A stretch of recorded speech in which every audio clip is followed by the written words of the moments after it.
శ్రీమతే నమః. రేపు మాఘ పౌర్ణిమ. మాఘ పౌర్ణిమ రోజున సముద్ర స్నానం చేయడం విశేషమైన ఫలితం అనమాట. అసలు పౌర్ణమికి అమావాస్యకి సముద్రం దగ్గరికి వెళ్ళకూడదు అంటారు, కానీ కొన్ని మాసాల్లో వచ్చే పౌర్ణమికి మాత్రం సముద్ర స్నానం చేయమని చెప్తారు. అందులో మాఘ మాసంలో వచ్చే పౌర్ణమి రోజున మనం స్నానం చేస్తే చాలా అద్భుతమైన ఫలితం. నెగిటివ్ ఎనర్జీ ఏదైనా ఉంటే అది పోతుంది. సరే, సముద్రం ఉంటే ఎలాగో స్నానం చేస్తారు, కానీ లేకపోతేనో సముద్రం ప్రతి చోట ఉండదు కదా, మరి వాళ్ళు ఏం చెయ్యాలి? అలానే కుంభమేళాకి వెళ్తూ ఉంటారు. ఈ పౌర్ణమి రోజున అసలు కుంభమేళాలో ఇసకేస్తే రాలని పరిస్థితి. ఎందుకంటే మాఘమాసంలో కుంభమేళాలో ఎవరైతే ప్రయాగరాజులో స్నానం చేస్తారో వాళ్ళకి ఎంత విశేషమైన ఫలితం ఉంటుంది అనేది మన శాస్త్రం చెప్తోంది. కాబట్టి అక్కడికి చాలా మంది వెళ్తారు. సముద్రం ఉంటే వెళ్తారు, లేదు అంటే ఓపిక ఉంటే ప్రయాగరాజ్ వెళ్తారు. మరి ఓపిక లేని వాళ్ళు, వెళ్ళలేని వాళ్ళు, సముద్ర స్నానం చేయలేని వాళ్ళు ఏం చేయాలి? భావన, మన మనసులో భావిస్తూ చేస్తే ఆ భావన ఎంత అద్భుతంగా ఉంటుందో తెలుసా? మీకు ఒకసారి కృష్ణుడి గురించి కూడా నేను చెప్తూ, పాపం కృష్ణుడికి చాలా ఉపచారాలు చేయాలని అనుకుంటాడు ఆ భక్తుడు, కానీ తన దగ్గర ఏది ఉండదన్నమాట. కృష్ణుడికి ఉపచారాలు చేసేంత శక్తి తన దగ్గరికి ఉండదు. కృష్ణుడికేమో బంగారు సింహాసనం వేసి దాంట్లో కూర్చోపెట్టాలని, కృష్ణుడికేమో రకరకాల పదార్థాలను నివేదన చెయ్యాలని, బోళ్ళు పుష్పాలతో అర్చన చేయాలని ఉంటుంది. తన దగ్గర శక్తి సరిపోతే తను పూజ చేసేటప్పుడు అన్ని భావిస్తాడనమాట. ఈ షోడశ ఉపచారాలు చేసేటప్పుడే మనసులో భావిస్తాడు. ఆవాహయామి అని అన్నప్పుడు కృష్ణుడిని నేను ఇక్కడ కూర్చోపెట్టాను అని, అలాగే ఆసనం సమర్పయామి అని అన్నప్పుడు రత్నసింహాసనం వేసి నేను దాంట్లో కృష్ణుడిని కూర్చోపెట్టానని ప్రతి దాన్ని అలా మనసులో భావన చేస్తూ కొన్ని సంవత్సరాల పాటు కృష్ణుడి కోసం పరితపించిపోయాడు ఒక భక్తుడు. చివరికి ఏ స్థితికి వచ్చేసాడో తెలుసా? ఆ షోడశ ఉపచారాలని చేస్తున్నప్పుడు నైవేద్యం సమర్పయామి వస్తుంది కదా, ఆ నైవేద్యం సమర్పణ చేసేటప్పుడు ఇంకా పొయ్యి మీద అతను పరవాన్నం వండుతున్నాడు అనమాట. కృష్ణుడికేమో నైవేద్యం పెట్టే సమయం అయిపోయింది, అయ్యో సమయం అయిపోయింది అని చెప్పి చేతిని ఆ పరమాన్నం కుండలో చేయి పెట్టి ఇలా తిప్పుతాడు. ఏంటి ఇదంతా ఊహ. తీసుకొచ్చి నైవేద్యం పెడతాడు. ఈ 16 సంస్కారాలు చేసేసి పూజ చేసేసిన తర్వాత ఆయన మళ్ళీ మామూలు స్థితికి వచ్చినప్పుడు చేయి కాలిపోయి ఉంటుంది. అంటే ఆయన భావన చేశాడు అని అనుకున్నాడు, కానీ నిజంగానే కృష్ణుడికి ఆయన నైవేద్యం పెట్టాడు అని విషయం తెలిసినప్పుడు కళ్ళలోంచి నీళ్ళు వచ్చేసి ఏడ్చేశాడు అనమాట. అంటే నువ్వు ప్రతిరోజు నాతో ఆడుకుంటున్నావా కృష్ణ? ఆ నైవేద్యం పెట్టేటప్పుడు కూడా అలా పెట్టేసి ఇలా మన చేతితో చేయి చూపించడం కదా అతను చేసింది. ఆ నైవేద్యాన్ని చేతులతో తీసుకుని చల్లారిందా లేదా చూసుకుని కృష్ణుడి నోట్లో పెడితే ఆ కృష్ణ పరమాత్మ వచ్చి ఆ నైవేద్యాన్ని స్వీకరించేవారు.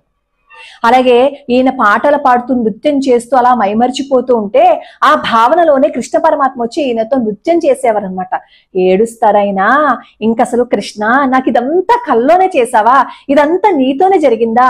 నేను ఎంత పిచ్చివాణ్ణయ్యా, నిన్ను ఎదురుగుండా పెట్టుకుని నేను నిన్ను చూడలేకపోయానే అని ఏడిస్తే కృష్ణ పరమాత్మ చెప్తాడు, నీకంటా గొప్ప భక్తుడు నాకు ఎవడుంటాడు? నువ్వు పూజ చేస్తున్నాను నువ్వనుకున్నావు, కానీ అంత ప్రేమతో నువ్వు చేస్తున్నప్పుడు నీ పూజను నేను స్వీకరించకుండా ఎలా ఉంటాను? నువ్వు పూజ కాదు చేసింది, నీ ప్రేమను నాకు పంచావు, అందుకే వచ్చాను అని చెప్పంటాడు కృష్ణ పరమాత్మ. ఇదంతా ఎందుకు చెప్పాను అంటే మనం భావిస్తాం చూసారా, ఆ భావన ఎంత గొప్పగా ఉంటే అంత భగవంతుడికి దగ్గరైపోతాం. కానీ మనం ఈ భావనలు గాని, ప్రేమలు గాని, ఆప్యాయతలు గాని ఎవరి మీద పెంచుకుంటాం? మనుషుల మీద పెంచుకుంటాం. వాళ్ళకి దగ్గర అవ్వాలని అని అనుకుంటాం. మనుషుల మీద ఏ ప్రేమ పెంచుకున్నా, ఏ అభిమానాన్ని పెంచుకున్నా ఏదో ఒక రోజున అది గండి పడిపోతుంది, ఖచ్చితంగా పడిపోతుంది. ఎందుకు అంటే తేడా రానంతసేపే వాళ్ళిద్దరూ కలిసి ఉంటారు. ఏ బంధమైనా సరే, భార్యాభర్తల బంధమైనా, తల్లి కొడుకుల బంధమైనా, అక్క చెల్లెల బంధమైనా, ఏ బంధమైనా సరే, ఏ తేడా రానంతసేపే కలిసి ఉంటుంది.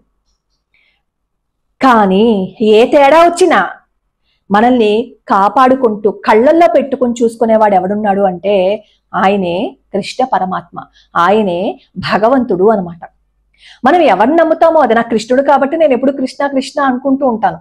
కానీ మీకు ఎవరైతే ఇష్టమో వాళ్ళతో బంధాన్ని ఒక్కసారి ఏర్పరచుకుని చూడండి, ఆ బంధం ఎంత గొప్పగా ఉంటుందో. ఒక్కసారి మీరు మీకు నచ్చిన దేవుడి పాదాలు పట్టేసుకుంటే ఆ తర్వాత మనల్ని వదిలి వాళ్ళు వెళ్ళరు. ఎందుకంటే అంత ప్రేమను నువ్వు చూపించేశావు కాబట్టి. నీ హృదయ సింహాసనం మీద అన్నింటినీ బయటికి తుడిచేసి రా కృష్ణ వచ్చి కూర్చో, నా సింహాసనంలో వచ్చి నువ్వు కూర్చోని ఎప్పుడైతే ఆర్తిగా పిలుస్తావో అప్పుడు వచ్చి భగవంతుడు అక్కడ కూర్చుంటాడు. కాబట్టి శాశ్వతమైన బంధం భగవంతుడితో, కాబట్టి అశాశ్వతమైన బంధాల కోసం పరిగెడుతూ అనవసరంగా మనం సమయాన్ని వృధా చేసుకుంటున్నాం. మనకంటూ మిగిలేదేంటో తెలుసా? మనం ఒక్కొక్క అడుగు ఎవరి కోసం వేస్తున్నామో అదే మన కోసం మిగులుతుంది. ఆ వేసే ఒక్కొక్క అడుగు భగవంతుడి కోసం వేస్తే ఇంకా మనకి కావాల్సింది ఏముంటుంది చెప్పండి? బంధాలు అనుబంధాలు పెంచుకోవాలి, కానీ అవి శాశ్వతం కాదు. శాశ్వతమైన బంధం మనం ఉన్నా లేకపోయినా సరే, ఈ శరీరం పడిపోయిన తర్వాత అయినా సరే మనతో అనుబంధం ఎక్కడుంటుందో తెలుసా? కృష్ణ పరమాత్మతో ఉంటుంది. ఆయనతో బంధం మాత్రమే శాశ్వతంగా ఉంటుంది. ఇది ఎందుకు చెప్పాను అంటే, రేపు మాఘమాసం కదా, మరి ప్రయాగరాజులో స్నానం చేయాలి అంటే ఎలా అని అంటారు కాబట్టి ఈ భావన గురించి చెప్పాను. రేపు మాఘ పౌర్ణమి రోజు ఏం చేస్తారంటే పొద్దున్న నుంచి సాయంత్రం వరకు ఉపవాసం ఉంటారు. ఉపవాసం అనగానే అమ్మో మేము ఉపవాసం ఉండలేవండి అంటారు. ఉపవాసం అంటే ఏంటి? భగవంతుడికి దగ్గరగా ఉండడం, ఏ మాట తప్పు మాట మాట్లాడకపోవటం, మనం చేసే ప్రతి పనిని కృష్ణుడికి అర్పించటం. ఇందాక ఆయన ఎలా చేశారు? ఉపచారాలన్నీ కృష్ణ పరమాత్మని భావిస్తూ అలా మనం చేయటం మొదలు పెట్టామని అనుకోండి, అదే ఉపవాసం. ఉపవాసం అంటే ఏ ఏకాదశికో ఏ ద్వాదశికో చేసేది కాదు. 365 రోజులు ప్రతి క్షణం నీ ప్రాణం ఉన్నంత వరకు నువ్వు చేసేదే ఉపవాసం.